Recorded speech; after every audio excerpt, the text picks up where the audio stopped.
It's time to take command with former NFL tight end Logan Paulsen and former Commanders beat reporter Craig Hoffman.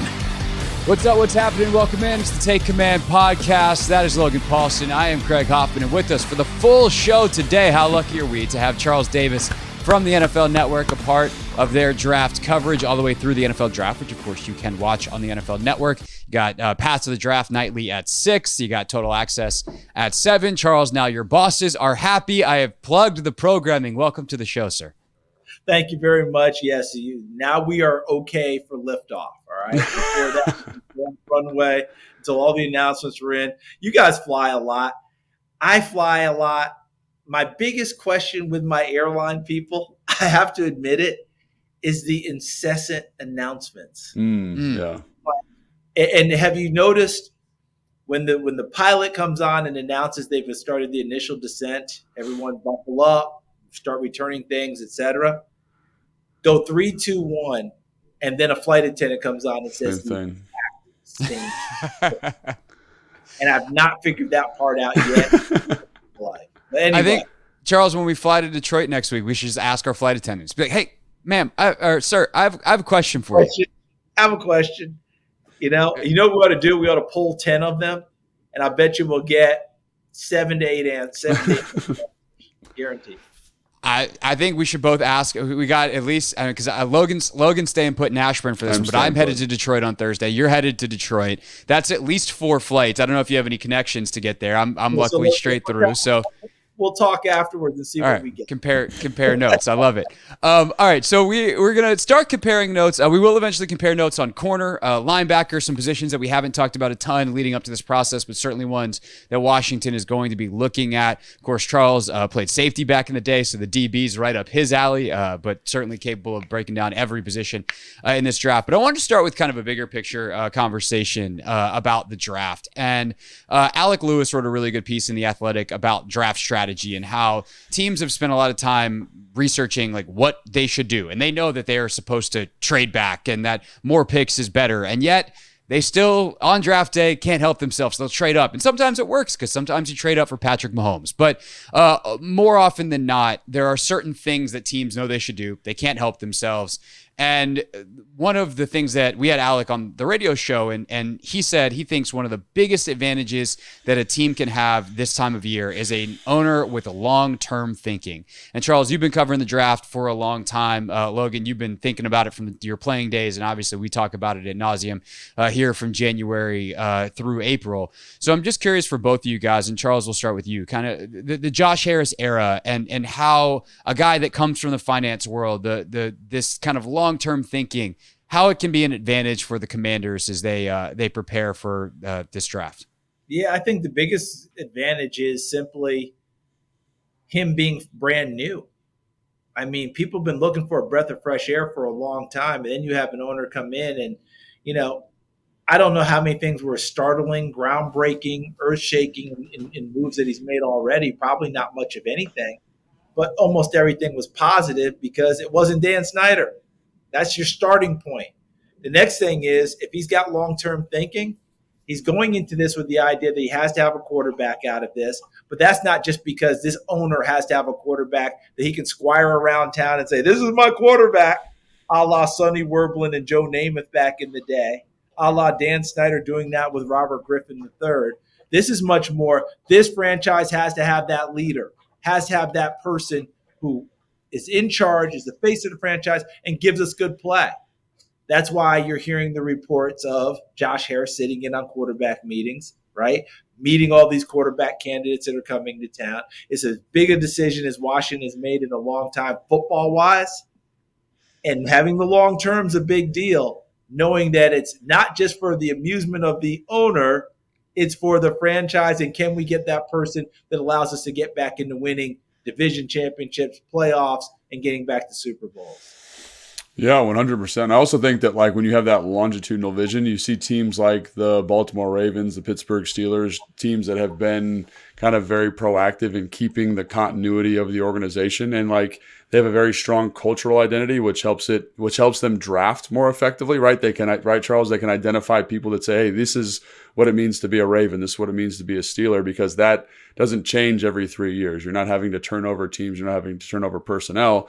And then kind of like keeping, like if you're willing to be patient with your head coach and your GM, they can kind of establish this cultural identity. So I do think that long-term benefit is really helpful. And also I think, like Charles was talking about with the quarterback, it's extremely important to kind of have that, again, a long-term vision for that player, because they're not going to be a final version of themselves in year one. It's like, what are they going to be in year 3, year 4? And I'm not going to punt on this player just because I don't get exactly what I want in year 1. So I do think having kind of, again, a long-term vision for the process is extremely important, because I think ultimately, like the best teams, like the teams I just described, Philadelphia, when they were rolling a couple of years ago, they're really good at developing talent internally. And that's a long-term process. It's not a short-term flash in the pan type of moment.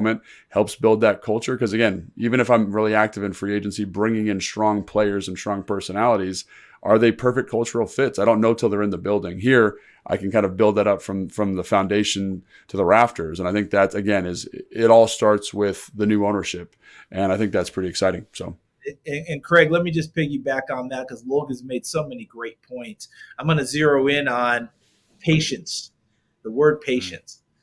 The Baltimore Ravens went through a stretch with John Harbaugh as a head coach where they went, 4 straight years they didn't make the playoffs or something like that, or they went 8-8 or somewhere in that neighborhood, right? It just wasn't quite up to snuff. And there was a lot of pressure from us media types, right? Look, and you guys know, if you're in the media and you work in the media, you're part of the media. You always We try our best, but yet here we are. Right. But those people that we work with that go, well, I'm really not part of the media. I'm just kind of, no, you're part of the media. Okay. Right. Just deal with it. Right. But there's a lot of pressure. Hey, he's not getting it done. He's not getting us to where we used to be. And I know it wasn't easy, but let's face it, that ownership had the hard decisions, had the hard conversations. Do we still think we're headed in the right direction? Do we have to tweak some things to get to where we want to go? Do we have to make some changes in certain things? Am I going to ask my head coach to do some things differently, but I still believe in my head coach? They did all of that. What's been the reward? They're back to being that perennial playoff team again. Last year was a major disappointment because they didn't advance to the Super Bowl. They got to the AFC Championship game. They were good enough to get there. That's what you want to be year in and year out. I love how the Pittsburgh people are all upset with Mike Tomlin. I'm tired of us every year Mike Tomlin finishes over 500. Like, that's a big deal. That team last year had no business winning 10 games. None. And they did. Okay? So they do this all the time, and people act like it's no big deal. So, Logan, I think you make such a great point about having the patience, having the understanding. Now, what I tell people all the time is, do you really think Mike Tomlin is happy just being 500? 500 every year? You really think that's what fuels him at night? No, they're trying to find a way to get better and get there too. But you know something? You want to have that, or do you want to have one of those organizations where, as Logan has pointed out, every 2 or 3 years you're hitting a reset button and you're fighting to get into 500 in the first place? Thank you. I think you've made excellent points on that, and that's where Washington wants to get to. No doubt. And I think that also leads to kind of the next thing I wanted to talk about. It's like another branch off this tree, if you will, which is the ability to try stuff and kind of be different than other organizations with this new, fresh perspective that Josh Harris has. And he's been an owner in other sports. He's been very successful. I think that the Sixers for him are kind of a different version of what you're talking about with the Steelers, Charles, where it's like they win 50 games every year and everyone hates Josh Harris and thinks he's a terrible owner in Philly. And I'm sitting here as someone who covers the Wizards as well, being like, they haven't won 50 games since 1978. So what are we talking about? And so I think that the ability to have tried things in other sports, such as bringing in multiple prospects together. That's kind of the hot topic as we sit here recording this on Thursday, April 18th. Yesterday, they brought in all the different quarterbacks together, and people are freaking out and trying to read what does this emoji that Jaden Daniels' agent tweeted out mean? And it's like, wow, we really have reached the peak of silly season here a week before the draft, haven't we? But I think that as we figure out the people, and Logan and I were talking about this a little bit before we started recording, like getting a chance to see these quarterbacks interact with each other and see how they are in a lunchroom, see how they are in a meeting room where there's multiple people there. And there's kind of this camaraderie that you want to understand who they are. And you're not just reliant on coaches who have an incentive to get their guy drafted to tell you the truth. And sure, you might have good relationships, but you get to see it for yourself. I love that. I love thinking differently because the draft is, even for the best teams, such a crapshoot. Ozzie Newsome famously will tell you that if you want to get 7 good players, have 14 picks. It's not about trying to target your right ones. Like he is someone who lived that multiple pick strategy. So I'm also just kind of curious what you guys think on that front, the idea of trying different things. And by the way, Belichick used to bring in a dozen guys. He talked about that on the McAfee show yesterday. So it's not completely new. But doing things differently, being willing to try things, and that longitudinal approach where if you're a GM or a coach and you try something and it doesn't work, you don't have the fear that you're immediately then going to get fired because it didn't work in year one. Yeah, let me hop in real quick because I want to get Logan into this one. And Logan, I don't want to take you away from where you wanted to go, but I want you to add to this, all right? Because it's a question I would have from a person who was in there in locker rooms and saw all of this, right? From the time you came out of college to combines, to workouts, to, your team building, everything that goes along with it. What you were bringing up, Craig, and bringing in these 4 quarterbacks, my immediate thought was, first I was a little bit snarky. I was like, oh boy, this is kind of fun, right? Steel cage match. Whoever emerges out of here is going to be our draft pick. Ha, ha, ha, ha, ha. But I thought back to combine situations. I thought back to recruiting trips, okay? I thought back to any group dynamics where you're putting a number of the same type of players or same position players in and seeing how it sifts out. How do people respond to them? How do they respond to each other? Who ultimately shows that he is that person or has that thing that you're looking for, depending on what team you're on? So, Logan, whatever you wanted to go, I don't want to take you away from that. I'd love to have you talk about when quarterbacks are coming together, positions are coming together. Because I'll end it with this. There was a great story that George Plimpton, I don't know if you guys know that name. He was a great writer, and he wrote a book about trying out for the Detroit Lions. Yes, yeah. Yeah, it was called Paper Lion, back I think it was 1963 or somewhere. Yeah. And they tried to sneak him into camp and have some cover story. And he was a writer who was going through the NFL stuff, and he did a lot of these projects. He pitched, he played goalie, he boxed with Archie Moore. He did all those nutty things, right? But it was great writing. It was great journalism. The book I've read more than 10 times. I've loved it. But in that book, and then in a subsequent book called Mad Ducks and Bears, he detailed going to the Pro Bowl. And he was with the Eastern Conference Pro Bowl team. Allie Sherman was the coach of the Giants. He coached the team. They didn't have a meeting. They didn't have a depth chart. You'll love this one, Logan. They went out on the field for the first time. Oh, yeah. I've heard this. Yeah. Yep.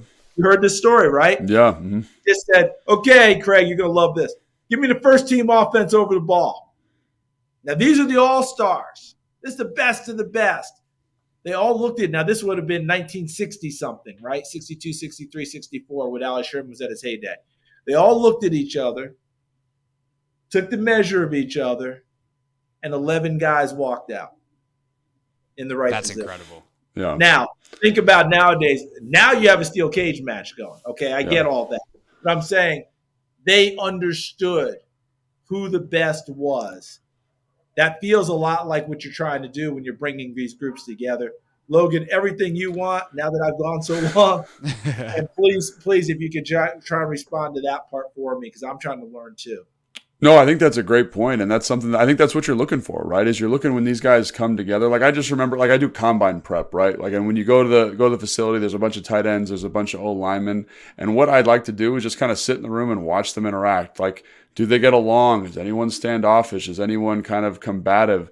I also love to see when guys start talking ball, like who's the football junkie? Like when, like just as an example, does J.J. McCarthy go up to Drake May and be like, hey man, I love how you ran that zone read. Like what were your rules on that? And just trying to digest more football. And like, so you get kind of to peel back the layer of the guy in a way that you wouldn't get if they were in on their individual visit. Because the only person they're talking to, they know is important. But like, for example, like you're, at these combine preps or when they would bring guys in before you, they'd sit down at the table. Some guys are super buttoned up. Other guys are laughing and joking and bringing other guys over. Hey man, come on, sit down. I want that type of guy in my room. I want a culture where we're bringing people along, and that's a different type of leadership, but that's a type of leadership. And you don't get to see that if I'm by myself, because the only person I'm talking to is Dan Quinn and Adam Peters, and I don't get to be the person I want to be. So I think it just, again, helps kind of open the book on the athlete a little bit. And I've heard stories of guys coming for visits with just the coaches, and the coach is like, I never got a feel for who he was as a person.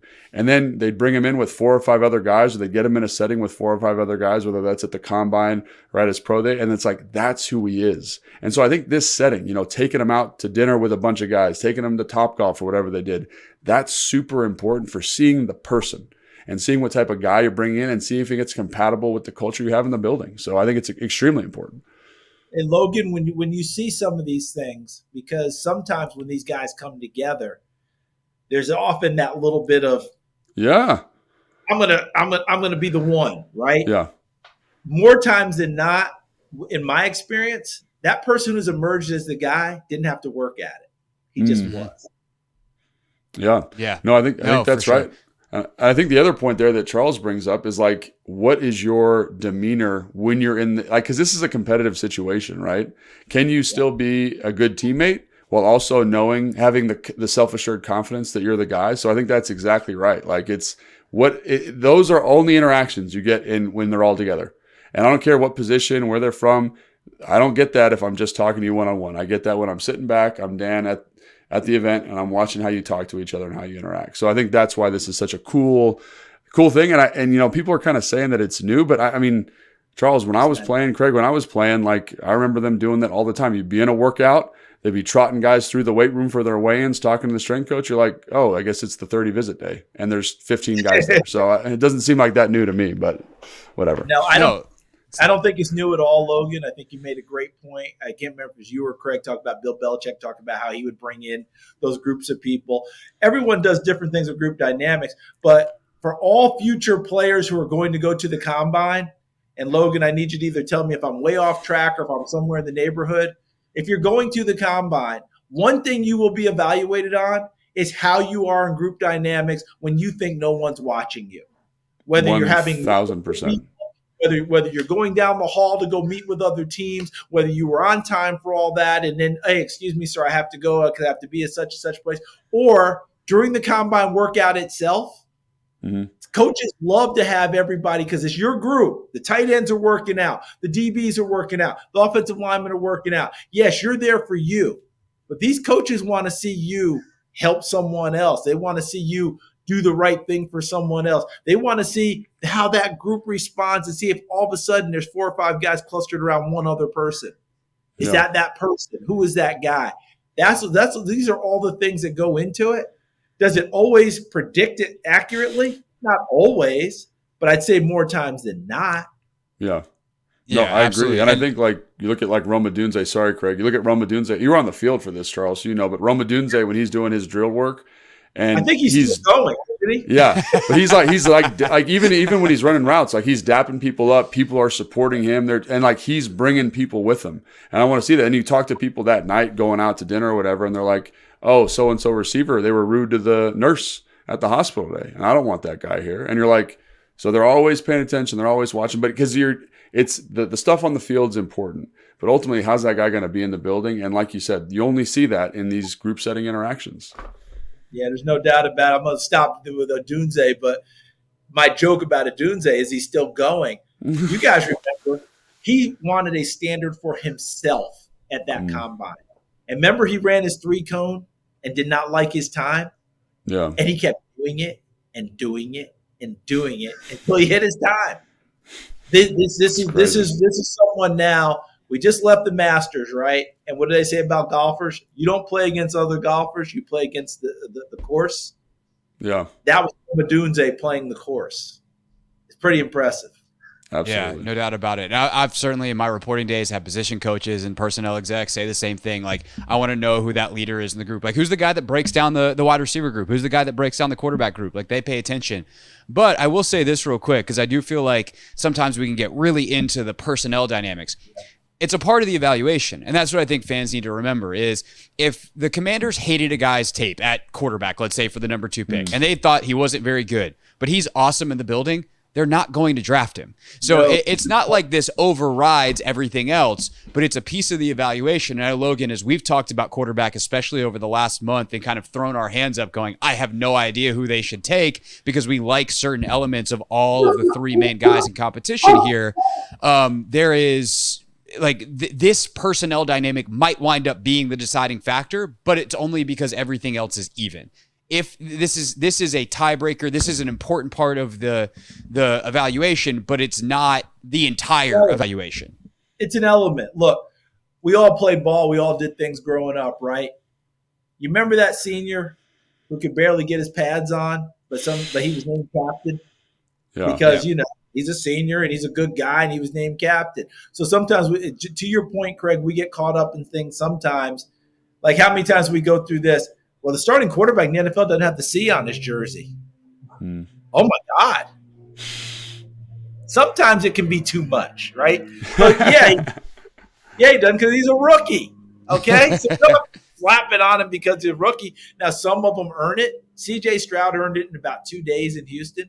Some of them have to grow into it.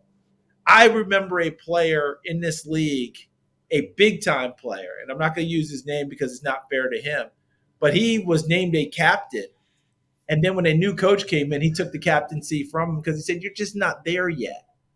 That couldn't be easy for him. But it's just all a matter of the process of what people are looking for and sometimes earning it, not earning it. So, Craig, I think you make a great point. It's a part of it. And by the way, that player got the captaincy taken from him. His play didn't decline.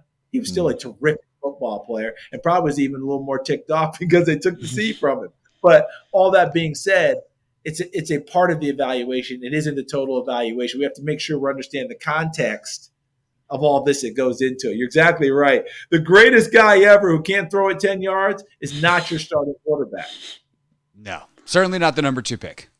No, not even undrafted free agent. Because if Logan Paulson's going out and running routes for passes, and Charles Davis can't reach him throwing the football, then Charles Davis needs to go home. Okay? I think Charles Davis can go to the broadcast booth, though. I heard he's pretty good at that. He's pretty good, He needs to take it to the house because we're wasting Logan Paulson's time. All right, anyway.